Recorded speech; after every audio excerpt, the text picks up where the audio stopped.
Data-data ekonomi Indonesia relatif lebih baik daripada negara tetangga. Di tengah perlambatan ekonomi global, Indonesia masih bisa bertumbuh di kisaran 5%. Namun apakah angka ini mencerminkan kesejahteraan masyarakat? Kita akan bahas singkat dalam kebahagiaan warga Konoha di tengah kemiskinan, minimnya pendidikan, dan juga badai PHK. Dalam pidato perdana, Presiden Prabowo Subianto disampaikan salah satu target adalah menghilangkan kemiskinan.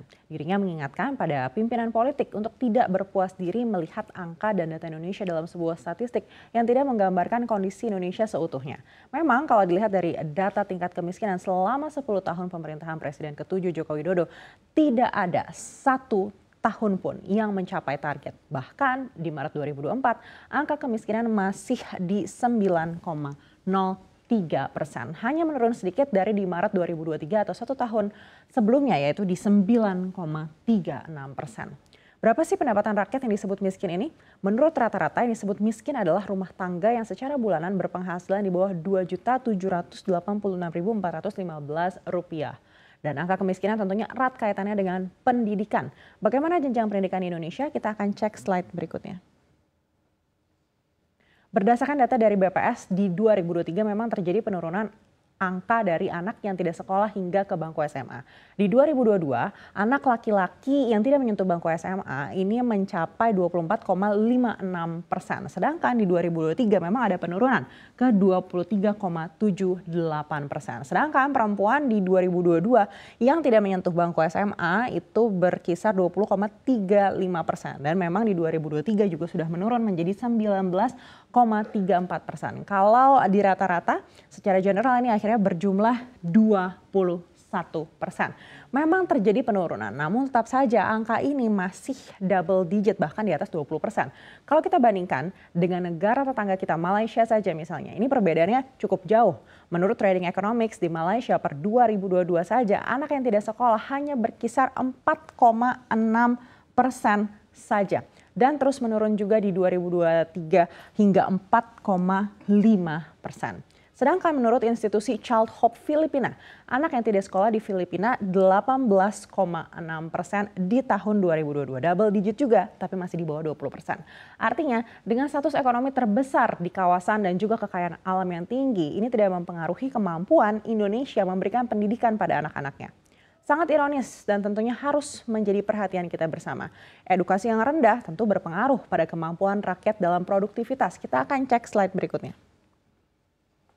Pertama kita lihat dari tingkat pengangguran. Menurut BPS per Februari 2024 pengangguran di Indonesia ini mencapai 7,2 juta orang. Memang terjadi penurunan dari Februari 2023 di mana angkanya 7,99 juta orang. Terbukti dengan pendidikan yang terbatas, sulit untuk mendapatkan pekerjaan di tengah persaingan yang semakin ketat. Belum lagi didukung dengan terbatasnya perekonomian global yang akhirnya mempengaruhi permintaan.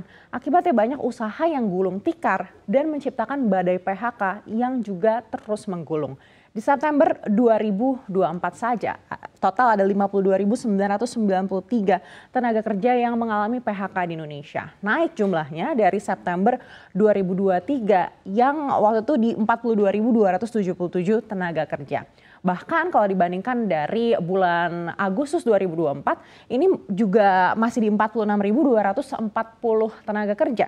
Artinya ini kenaikannya cukup signifikan di bulan September. Di sisi lain, lowongan kerja juga semakin menurun. Dalam laporan Tim Ekonomi Bank Rakyat Indonesia atau BRI, di Agustus 2024 hanya ada 8.500 lowongan pekerjaan. Padahal di bulan Juli, satu bulan sebelumnya, ini masih ada 14.000 lowongan pekerjaan. Memang faktor geopolitik sangat mempengaruhi dan tentu kita bukan yang terburuk. Lantas bagaimana orang Indonesia menyikapi hal ini? Kita akan cek slide berikutnya. Di tengah masalah kemiskinan, rendahnya pendidikan, dan juga pengangguran yang terus meningkat, apakah ini membuat orang Indonesia tidak bahagia? Nah, kalau menurut data dari Ipsos per April 2024 dalam Global Happiness 2024 yang melibatkan 24.269 responden dari 30 negara, yang 500 respondennya ini berasal dari Indonesia, Indonesia berada di peringkat ketiga dalam tingkat kebahagiaan global. Kalau di Asia Tenggara berada di peringkat teratas atau peringkat 1. Data menunjukkan 82% masyarakat Indonesia di usia 21 hingga 74 tahun ini merasa bahagia. Faktor-faktornya apa saja? Yang pertama adalah kepuasan dalam hubungan keluarga termasuk dengan orang tua, saudara, teman. Yang kedua, kesehatan fisik yang mendukung. Dan juga anehnya, ini berlawanan dengan slide-slide sebelumnya ya, kepuasan terhadap pendidikan dan juga pekerjaan. Lalu apakah artinya faktor kemiskinan, rendahnya gizi, dan juga pendidikan yang relatif rendah ini tidak mempengaruhi kebahagiaan seseorang atau masyarakat kita sudah dibutakan dengan doktrin tertentu yang mengesampingkan faktor-faktor kesejahteraan yang sesungguhnya? Diperlukan kajian yang tentunya lebih dalam terkait hal ini. Yang pasti kita harus tetap berjuang untuk menjadi negara maju sesuai dengan target di 2045 mendatang.